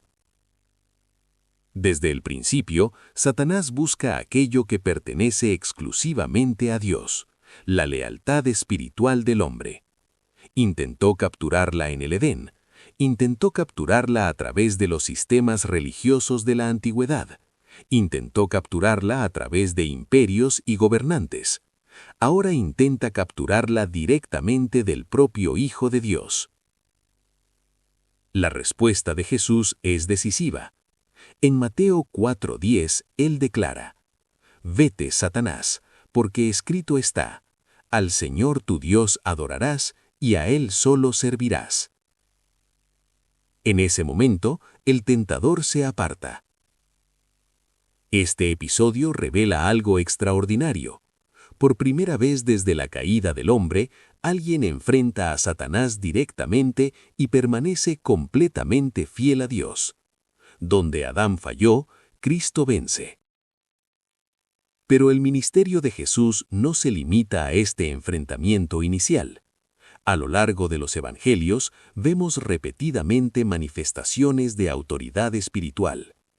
Jesús expulsa demonios, sana enfermedades, libera personas oprimidas y proclama la llegada del reino de Dios. En Lucas 11:20, Él declara: «Si yo por el dedo de Dios echo fuera los demonios, ciertamente el reino de Dios ha llegado a vosotros». Esta declaración muestra que el ministerio de Cristo representa una invasión directa del reino de Dios en el territorio que había sido dominado por el pecado y por las tinieblas. Los espíritus malignos reconocen esa autoridad. En varias ocasiones, los demonios reconocen quién es Él antes incluso de que los hombres lo comprendan. Esto revela que el reino de las tinieblas reconocía en Jesús una amenaza real para su dominio. Sin embargo, el confrontamiento definitivo todavía no había ocurrido. Durante todo el ministerio de Cristo, la oposición crece. Los líderes religiosos lo rechazan. Las autoridades políticas lo observan con desconfianza. Las multitudes unas veces lo siguen, otras veces lo abandonan. Pero detrás de estos aventamientos humanos existe una realidad espiritual más profunda. Satanás comprende que Jesús vino a cumplir una misión. Intenta impedir esa misión de diversas maneras. En determinado momento, incluso Pedro, sin darse cuenta, se convierte en instrumento de este intento. Cuando Pedro intenta convencer a Jesús de evitar el sufrimiento de la cruz, Jesús responde de manera directa. En Mateo 16:23, «Apártate de mí, Satanás». Esta respuesta revela algo importante. El verdadero campo de batalla no era solamente político o religioso, era espiritual. La misión de Cristo no podía interrumpirse. Él vino al mundo con un propósito específico. Jesús declara claramente en Mateo 20:28, «El Hijo del Hombre no vino para ser servido, sino para servir y para dar su vida en rescate por muchos». Esta frase revela el centro del plan de Dios. Cristo vino como rescate. Esto significa que la humanidad estaba presa en una condición espiritual que necesitaba ser redimida. Pero para comprender plenamente este rescate, necesitamos comprender lo que realmente ocurrió en la cruz. Porque en la cruz no ocurrió solamente la muerte de un hombre justo. Allí ocurrió el más grande acto de justicia y redención de la historia del universo. Ese será el tema del próximo capítulo. Capítulo 8. La cruz. El juicio del pecado. Cuando Jesús caminaba en dirección a Jerusalén en los últimos días de su ministerio, Él sabía exactamente lo que le esperaba. Su muerte no sería un accidente de la historia. No sería solamente el resultado de la maldad humana o de la incomprensión religiosa. La cruz formaba parte de un plan establecido desde antes de la fundación del mundo. La Escritura afirma que Cristo es el Cordero que fue muerto desde la fundación del mundo, como está escrito en Apocalipsis 13:8. Esto significa que la obra de la cruz no surgió como una solución improvisada para el problema del pecado. Ya formaba parte del propósito eterno de Dios. Para comprender esto, necesitamos recordar aquello que vimos en los capítulos anteriores. Desde la caída en el Edén, la humanidad pasó a vivir bajo una realidad espiritual marcada por el pecado, la culpa y la acusación. El hombre no solamente se apartó de Dios, se convirtió en deudor delante de la justicia divina. Esta deuda no era simbólica, era real. La Biblia utiliza varias expresiones para describir esta condición: culpa, condenación, deuda, sentencia. Todas ellas apuntan a una misma realidad. El hombre había transgredido la ley de Dios y por lo tanto, estaba sujeto a las consecuencias de esa transgresión. El apóstol Pablo explica esto en Romanos 3:23. Todos pecaron y están destituidos de la gloria de Dios. Esta frase incluye a toda la humanidad. No se trata solamente de algunas personas malas, se trata de la condición universal del ser humano. La naturaleza humana, desde la caída, lleva dentro de sí una inclinación que conduce al pecado. Por esa razón, ningún ser humano podría resolver el problema de la culpa por sus propios esfuerzos. Las buenas obras no podrían borrar el pasado. Los esfuerzos religiosos no podrían remover la transgresión. La disciplina moral no podría restaurar la justicia perfecta. La deuda permanecía. Durante siglos, el sistema sacrificial establecido en el Antiguo Testamento sirvió como un recordatorio constante de esta realidad. Animales eran sacrificados, sangre era derramada, ritos de purificación eran realizados. Pero esos sacrificios tenían una limitación fundamental. El autor de la carta a los Hebreos explica en Hebreos 10:1 que la ley poseía solamente la sombra de los bienes futuros y no la realidad completa. Y en Hebreos 10:4 declara claramente: es imposible que la sangre de toros y machos cabríos quite los pecados. Los sacrificios del Antiguo Testamento señalaban hacia algo mayor que todavía vendría. Funcionaban como una anticipación, una figura profética, una señal de que la culpa necesitaba ser tratada a través de un sacrificio. Ese sacrificio definitivo sería Cristo. Cuando Juan el Bautista ve a Jesús acercándose al Jordán, hace una declaración que resume la misión del Mesías. En Juan 1:29 dice: «He aquí el Cordero de Dios que quita el pecado del mundo». Esta frase contiene una de las mayores revelaciones del Evangelio. Jesús no vino solamente a enseñar, no vino solamente a realizar milagros, Él vino a quitar el pecado del mundo. Para que esto fuera posible, era necesario que alguien sin pecado asumiera la penalidad del pecador. Era necesario que la justicia divina fuera satisfecha sin destruir la posibilidad de misericordia. Eso fue exactamente lo que ocurrió en la cruz.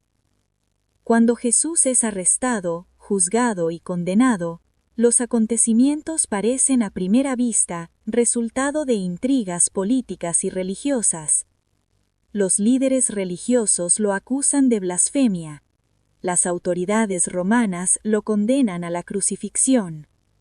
Pero detrás de esos acontecimientos humanos existe una realidad espiritual mucho más profunda. En la cruz ocurre el juicio del pecado. El profeta Isaías había anunciado este momento siglos antes.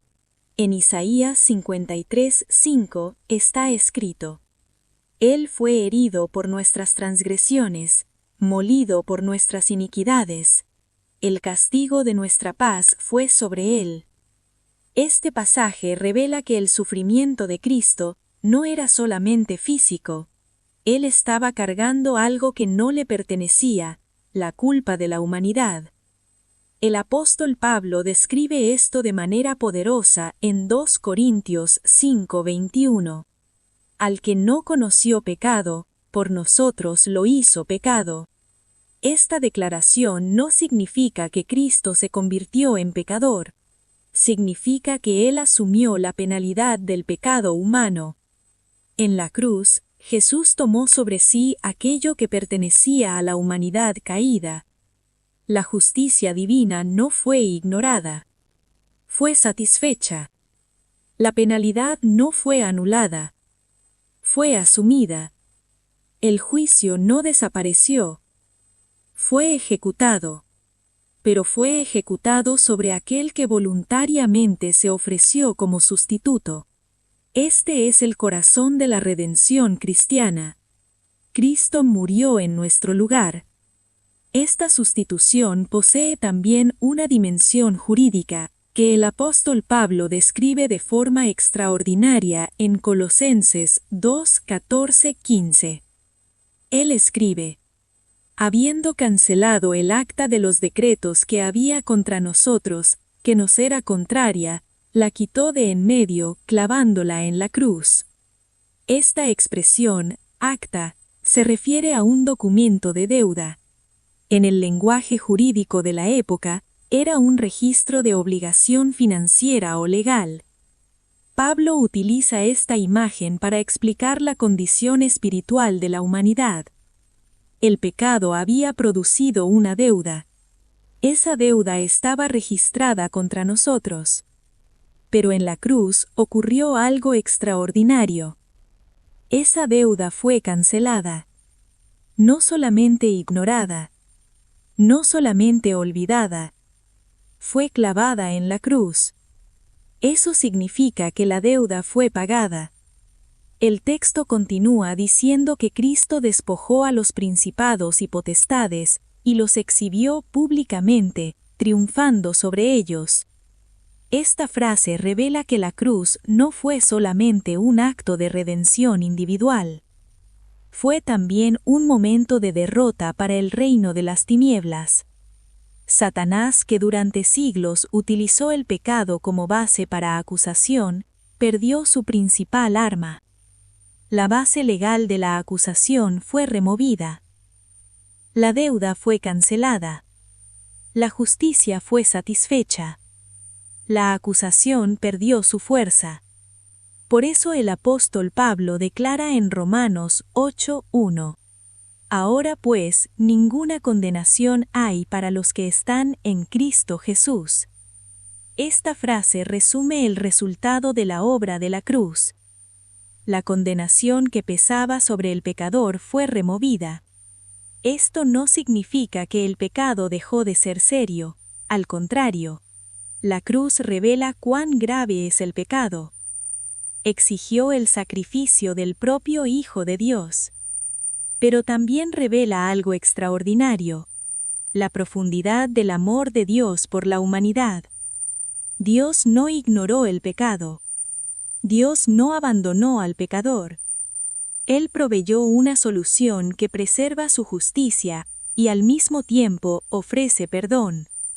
La cruz es el punto donde la justicia y la misericordia se encuentran.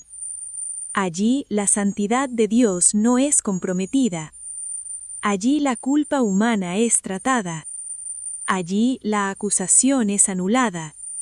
Allí la esperanza de la redención se vuelve real. Pero la historia no termina en la cruz. Porque aquello que ocurrió allí abrió un nuevo camino para todos aquellos que creen. Ese nuevo camino será el tema del próximo capítulo. Capítulo 9. La derrota del acusador. Durante siglos de la historia espiritual de la humanidad, el acusador encontró espacio para actuar. Como vimos anteriormente, la base de su acusación era el pecado humano. Mientras el pecado permanecía sin solución definitiva, la acusación encontraba fundamento. Satanás no necesitaba inventar acusaciones. La propia condición de la humanidad servía como prueba. Si el hombre pecaba, había culpa. Si había culpa, había condenación. Si había condenación, el acusador podía levantar su voz delante de la justicia divina. Esta realidad aparece en diversos pasajes de las Escrituras. En el libro de Job, vemos a Satanás cuestionando la integridad de un siervo de Dios. En Zacarías, vemos al acusador levantándose contra el sumo sacerdote. En Apocalipsis, es llamado explícitamente acusador de los hermanos. Esta función estaba ligada directamente a la condición espiritual de la humanidad. Pero algo ocurrió en la cruz que cambió radicalmente esta situación. Cuando Cristo asumió la penalidad del pecado y satisfizo la justicia divina, la base legal de la acusación fue removida, la deuda fue cancelada, el acta que estaba contra nosotros fue clavada en la cruz. Esto significa que la acusación perdió su sustentación jurídica. El apóstol Pablo declara en Romanos 8:33-34, ¿quién acusará a los escogidos de Dios? Dios es el que justifica. ¿Quién es el que condenará? Cristo es el que murió. Este pasaje es extraordinario. Revela que el poder de la acusación fue quebrado. Observe la pregunta que Pablo hace. ¿Quién acusará? Esta pregunta no es solamente retórica, apunta a un cambio profundo en el mundo espiritual. Si Dios justificó, si Cristo murió y resucitó, entonces la acusación ya no posee base delante del tribunal divino. Esto no significa que Satanás haya dejado de existir o que su actividad haya cesado completamente. La Biblia continúa describiendo su actuación como tentador, engañador y adversario. Pero algo esencial cambió. El acusador perdió su derecho de acusar a aquellos que están en Cristo. Esta realidad aparece de manera muy clara en la visión descrita en Apocalipsis 12:10. Ahora ha venido la salvación, el poder, el reino de nuestro Dios y la autoridad de su Cristo, porque ha sido arrojado el acusador de nuestros hermanos, el que los acusaba delante de nuestro Dios día y noche. Este texto describe un cambio en la posición del acusador. Durante mucho tiempo presentó acusaciones, pero después de la obra de Cristo, su posición es removida. El texto continúa diciendo que los redimidos vencieron al acusador por la sangre del Cordero y por la palabra del testimonio de ellos. Esto muestra que la victoria no fue conquistada por la fuerza humana, fue conquistada a través de la obra de Cristo. La sangre del Cordero representa la redención realizada en la cruz. Es este sacrificio el que remueve la culpa y establece la nueva posición espiritual de los redimidos. Antes de la cruz, el pecado servía como base para la acusación. Después de la cruz, la sangre de Cristo se convierte en la base de la justificación. Esto significa que el cristiano ya no vive bajo condenación constante, vive bajo gracia. Pero esta gracia no es licencia para vivir de cualquier manera. Al contrario, la nueva posición espiritual trae también una nueva responsabilidad. Aquellos que fueron libertados de la acusación son llamados a vivir de manera digna de la redención que recibieron. La Biblia advierte a los creyentes que no den lugar al diablo, como está escrito en Efesios 4:27. Esto significa que aunque el acusador haya perdido su base jurídica, el cristiano todavía necesita velar para no abrir brechas espirituales a través del pecado. La vida cristiana es un caminar de transformación. La santificación no es el precio de la salvación, es el fruto de la salvación. El Espíritu Santo obra en la vida del creyente, conduciéndolo a abandonar prácticas antiguas y a vivir de acuerdo con la voluntad de Dios. Este proceso no ocurre instantáneamente, se desarrolla a lo largo de la vida, a medida que el cristiano aprende a someterse a la dirección de Dios. Pero la base de esta transformación no es el miedo a la condenación. La base es la obra consumada de Cristo, porque en la cruz el acusador fue derrotado, y cuando el acusador pierde su base, la esperanza se abre para todos aquellos que creen. Pero todavía necesitamos comprender algo fundamental para concluir esta obra. ¿Cuál es exactamente la posición de aquellos que fueron redimidos por la cruz? Ese será el tema del último capítulo. Capítulo 10. Los derechos y deberes de los redimidos. A lo largo de esta jornada, recorrimos la historia espiritual de la humanidad desde el principio. Vimos la caída en el Edén, el surgimiento del pecado, el nacimiento de la acusación, la corrupción de las civilizaciones y la actuación del reino de las tinieblas a lo largo de la historia. Pero también vimos algo aún mayor, el plan de Dios para restaurar aquello que había sido perdido. Este plan alcanza su punto central en la cruz de Cristo. En la cruz no ocurrió solamente la muerte de un hombre justo. Allí ocurrió el mayor acto de justicia, misericordia y redención de la historia del universo. El Hijo de Dios asumió sobre sí la penalidad que pertenecía a la humanidad. La deuda fue pagada. La acusación perdió su base. La justicia fue satisfecha. Por causa de esto, algo cambió profundamente en la posición espiritual de aquellos que creen. Antes de la cruz, el hombre vivía bajo condenación. Después de la cruz, se abre el camino de la justificación. El apóstol Pablo declara en Romanos 1:1: Ahora pues, ninguna condenación hay para los que están en Cristo Jesús. Esta afirmación resume el impacto de la obra de Cristo. El pecador que se vuelve a Dios en fe ya no es tratado como enemigo, es recibido como reconciliado. La culpa que pesaba sobre él fue tratada en la cruz. Esto no significa que el pecado dejó de ser serio. Al contrario, la cruz muestra cuán grave es el pecado. Fue necesario el sacrificio del propio Hijo de Dios para tratar esta realidad. Pero también revela algo extraordinario: el amor de Dios por la humanidad.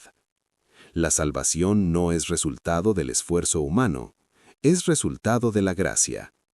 El apóstol Pablo explica esto en Efesios 2:8-9. Porque por gracia sois salvos por medio de la fe, y esto no de vosotros, pues es don de Dios, no por obras, para que nadie se gloríe. La salvación es un regalo de Dios. No puede ser comprada, no puede ser conquistada por mérito, no puede ser producida por esfuerzo religioso. Es recibida por la fe en Cristo. Sin embargo, esta nueva posición espiritual trae consigo una nueva realidad de vida. El cristiano no es solamente alguien que recibió perdón, es alguien que fue llamado a vivir de manera diferente. La Biblia describe esta transformación como nuevo nacimiento. Jesús declara en Juan 3:3: El que no naciere de nuevo, no puede ver el reino de Dios. Este nuevo nacimiento no es solamente un cambio de comportamiento externo, involucra una transformación interior operada por el Espíritu Santo. El Espíritu de Dios pasa a habitar en la vida de aquel que cree. Esto significa que el cristiano no camina solo, recibe ayuda divina para vivir de acuerdo con la voluntad de Dios. Pero esta nueva vida no elimina completamente la lucha contra el pecado. La naturaleza humana todavía enfrenta conflictos. El apóstol Pablo describe esta realidad al hablar de la lucha entre la carne y el espíritu. Por eso, la vida cristiana involucra vigilancia. Jesús advirtió a sus discípulos en Lucas 21:36: Velad pues en todo tiempo, orando, para que podáis escapar de todas estas cosas. La vigilancia espiritual no nace del miedo, sino de la conciencia de que el cristiano vive en un mundo donde el mal todavía actúa. Aunque el acusador haya perdido su base jurídica, continúa intentando llevar a las personas al pecado. Y cuando el cristiano abre espacio al pecado, crea brechas espirituales que pueden traer consecuencias para su vida.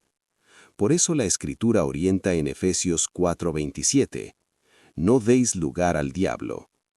Esta advertencia revela que la vida cristiana involucra responsabilidad. El perdón recibido en la cruz no es licencia para vivir de cualquier manera. Al contrario, se convierte en la motivación para una vida de santidad. Santificarse significa separarse para Dios. Esto no significa vivir en legalismo o aislamiento del mundo. La propia Biblia enseña que el cristiano vive en el mundo, pero no pertenece a los patrones de este mundo. El apóstol Pablo expresa este principio en 1 Corintios 6:12, cuando dice, «Todo me es lícito, pero no todo conviene». La libertad cristiana no es ausencia de límites, es libertad para escoger aquello que honra a Dios. Por eso la vida espiritual involucra disciplinas que ayudan al cristiano a permanecer firme en la nueva vida que recibió. La santificación es un proceso continuo. Nadie alcanza perfección completa en esta vida. El propio apóstol Juan afirma en 1 de Juan 1:8, «Si decimos que no tenemos pecado, nos engañamos a nosotros mismos». Esto no significa que el pecado domina al cristiano. Significa que la jornada espiritual involucra crecimiento, aprendizaje y dependencia constante de la gracia de Dios. Siempre que el cristiano falla, no necesita vivir dominado por la acusación. La Escritura declara que Cristo continúa actuando como abogado. Como vimos anteriormente, 1 de Juan 2:1 afirma que tenemos abogado para con el Padre. Esto muestra que la obra de la cruz no solamente inició la redención, continúa sosteniendo la vida espiritual del cristiano. Esta es la gran esperanza del Evangelio. El cristiano no vive intentando alcanzar la aceptación de Dios. Vive a partir de la aceptación que recibió en Cristo. No lucha por conquistar la gracia, lucha porque recibió la gracia. Esta nueva posición espiritual transforma completamente la manera de vivir. El cristiano pasa a comprender quién es delante de Dios. Ya no es esclavo del pecado. Ya no está más bajo condenación. Fue reconciliado. El apóstol Pablo declara en Romanos 6:14, «El pecado no se enseñoreará de vosotros». Esta afirmación no significa que el cristiano nunca será tentado. Significa que el poder del pecado ya no gobierna su vida. Cristo venció aquello que dominaba a la humanidad. Esta victoria no fue conquistada por la fuerza, fue conquistada por la justicia. La vida acabó para Adán y Eva a causa del pecado, pero a través de Cristo, la vida fue restaurada. Y todos aquellos que ponen su fe en el Hijo de Dios pueden vivir con la esperanza de la reconciliación plena con el Creador. Este es el gran mensaje del Evangelio. Esta es la razón por la cual la cruz es el centro de la historia. Y esta es la verdad que todo hombre necesita conocer.